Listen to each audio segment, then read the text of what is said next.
studio was buzzing with anticipation. The bright stage lights illuminated the set, casting a glow over the polished floors and sleek, modern backdrop. The audience, carefully selected for their progressive leanings, sat forward in their seats, eager for what was about to unfold. Tonight's guest? Melania Trump. Sitting across from her was Daniel Carter, one of the most well-known liberal talk show hosts in the country. He was smart, sharp-tongued, and famous for his brutal interviews. He had built his career on cornering conservative figures, using wit, sarcasm, and carefully crafted setups to leave his guests humiliated and speechless. And tonight, he planned to do the same. Or so he thought. Melania Trump sat with perfect poise, her back straight, her hands folded elegantly in her lap. She had faced more scrutiny than almost any first lady in history. Relentless media attacks, endless speculation about her marriage, and a world that constantly underestimated her. Daniel's plan was simple: undermine her, ridicule her, and let the audience enjoy the spectacle. But what he didn't realize was that Melania had come prepared. The cameras rolled live, the audience applauded, and Daniel turned toward his guest with a charming yet insincere smile. "Mrs. Trump," he began smoothly, "thank you for joining us tonight. I have to say you're looking absolutely stunning as always." A ripple of chuckles went through the crowd. The compliment was not genuine, and Melania knew it. She gave him a small, polite nod. "Thank you for having me, Mr. Carter." Daniel leaned forward, his smirk widening. He was getting ready to strike. "Let's be honest," he said, gesturing dramatically. "When people think of first ladies, they think of influence, activism, legacy. Michelle Obama, Eleanor Roosevelt, Hillary Clinton. But you," he let out a mock sigh, "you were, well, there, I suppose." The audience laughed loudly. Daniel leaned back, basking in their reaction. He expected Melania to look uncomfortable, to fidget, maybe even to snap back defensively. But she didn't. Instead, she smiled. A calm, deliberate smile. And for the first time, Daniel felt a flicker of unease. Melania tilted her head slightly, as if considering his words. "You seem very interested in my role as First Lady," she said smoothly. "Did you spend as much time analyzing the roles of all First Ladies? Or only mine?" The laughter stopped. Daniel's smirk twitched. "Well, Melania continued. "Did you ask Mrs. Obama if she wanted to be First Lady?" She raised an eyebrow. "Or Mrs. Bush? Mrs. Clinton? Or is it only a problem when it is me?" The audience shifted uncomfortably. Daniel's confidence wavered. He had expected resistance, but he hadn't expected this. "Look," he said quickly, recovering, "I think what people are really wondering is, did you even want to be First Lady? Because let's face it, you didn't exactly seem enthusiastic about the job." A few chuckles rippled through the audience. Melania met his gaze unshaken. "I did my job," she said. "Perhaps the problem is, you only respect women who are loud." The audience fell silent. Daniel's jaw tightened. He hadn't expected that. Realizing he needed to regain control, Daniel quickly pivoted. "Let's talk about your initiative. Be best," he said, crossing his arms. "Some critics say it was, well, vague, that it didn't really accomplish anything." A few scattered laughs. Daniel leaned in, waiting to see her squirm. But Melania didn't blink. Instead, she asked, "Are you saying helping children is a waste of time?" The audience gasped. Daniel's confidence cracked. I never said that," he stammered. Melania tilted her head. "No?" she said. "Then perhaps next time you choose your words more carefully." A few people in the audience clapped. Daniel's face reddened. She wasn't playing his game. She was winning it. Daniel's irritation flared. He had to break her composure. "All right," he said. "Then let's talk about your husband." The audience perked up, sensing the conversation was about to get juicy. "You've been married to one of the most controversial presidents in history," Daniel continued. "There are countless stories about him, his temperament, his tweets, his, let's say, eventful past. People wonder, why do you stay in such a complicated marriage?" The audience laughed. Daniel grinned, pleased with himself. He expected embarrassment, maybe even anger. But Melania just smiled. My marriage is my business, she said simply. Daniel wasn't satisfied. Come on, he pressed. Surely there must be something you regret. Melania leaned forward slightly. Tell me, Mr. Carter, she said. Do you regret yours? Silence.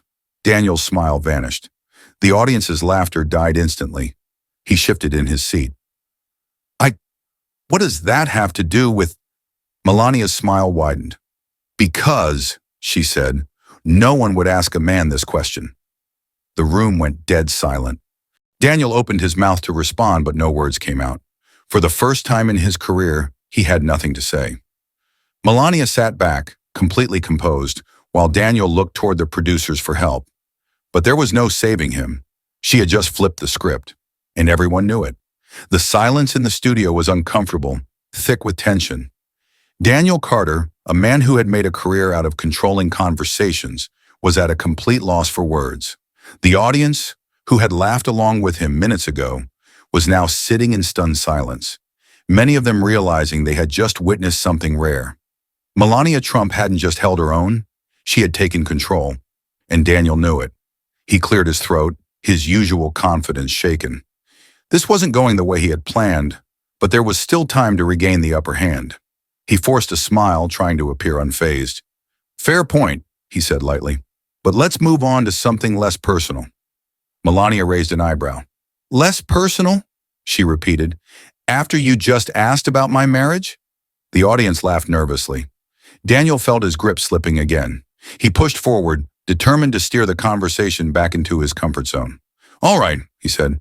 Let's talk about the public perception of you. Many people feel that, well, you've been distant, that you didn't really engage with the public as much as other first ladies. Melania leaned back slightly, her expression unreadable. Distant, she repeated. Daniel nodded eagerly, thinking he had found a weak spot. Yes, compare that to Michelle Obama, for example. She was active, constantly out there, engaging with people. Meanwhile, you were seen as, well, more reserved. The audience chuckled, some nodding along. Melania let the moment linger before answering. I see, she said.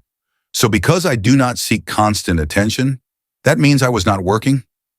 Daniel hesitated. Well, it's just that, Melania continued. Did you know, she said calmly, that I visited hospitals, schools, children's shelters, and veterans' homes? That I traveled the country and the world to speak with organizations about opioid abuse and cyberbullying? Daniel opened his mouth, but Melania didn't let him interrupt. Did you know I worked with the Department of Health and Human Services, met with tech leaders about online safety, and advocated for children's well-being? More murmurs from the audience. Daniel looked slightly panicked. Melania leaned forward slightly, her voice unwavering. I did not need to post every move I made on social media to prove I was working. Some of us do not need applause to do our jobs. A few audience members clapped. Daniel's face turned a shade darker. He needed to recover, fast. Forcing a chuckle, he shook his head. Well, you can't blame people for forming their opinions. After all, you weren't exactly open with the press. Melania tilted her head slightly, her eyes narrowing ever so slightly. Open, she repeated. Daniel nodded, thinking he was back in control. Yes, your husband loved the media. He was always out there, talking, giving statements.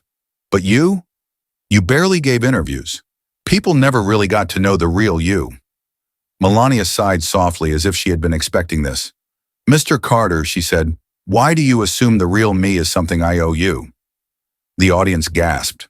Daniel blinked. I just mean... Melania didn't let him off the hook. You believe a woman's worth is measured by how much she reveals to you? She said, her voice smooth but firm. That if she does not seek your approval, she must be cold or distant. Daniel was sweating now. The audience was no longer fully on his side. Melania let the moment hang before delivering the final blow. Perhaps, she said, it is not that I was distant, but that you were not paying attention. Silence, then scattered applause. Daniel leaned back in his chair, clearly rattled. The interview was falling apart for him. In a desperate attempt to shift the conversation, he forced a smile. Okay, let's lighten things up a little, he said, trying to laugh it off. Melania smiled politely but remained composed, waiting. Daniel grabbed a cue card from the table. Here's a fun one, he said, scanning it. There's a rumor that you never actually moved into the White House right away, that you delayed moving in because you didn't want to be there. Any truth to that? The audience snickered, sensing a final jab. Melania didn't flinch. Instead, she tilted her head slightly as if amused. Rumors, she said simply. Daniel chuckled. So you're saying it's not true? Melania gave him a long, measured look. Then, in a calm, perfectly timed response, she asked, Mr. Carter, do you always believe everything you read on the internet? Laughter erupted. The audience roared, clapping louder than before. Daniel's face burned. He had lost. Completely. And he knew it. As the interview wrapped up, Daniel forced another fake smile, his ego bruised beyond repair. Well, Mrs. Trump, I appreciate you coming on the show tonight. It was certainly interesting. Melania smiled gracefully. Thank you, Mr. Carter, she said. It was my pleasure. She stood up calmly, gracefully, while Daniel remained seated, staring after her. The moment she exited the stage, his producers rushed over to him. Daniel, what happened? One whispered urgently. But Daniel had no answer. For the first time in his career, he had been completely outmatched, and by a woman the media had spent years underestimating. As he turned back toward the cameras, the reality hit him. This interview wasn't going to be the viral takedown he had imagined. It was going to be his most embarrassing failure, and the whole world was about to see it. Don't forget to like and subscribe for more stories that inspire and challenge us to grow. What would you have done if you were in her shoes? Let us know in the comments below.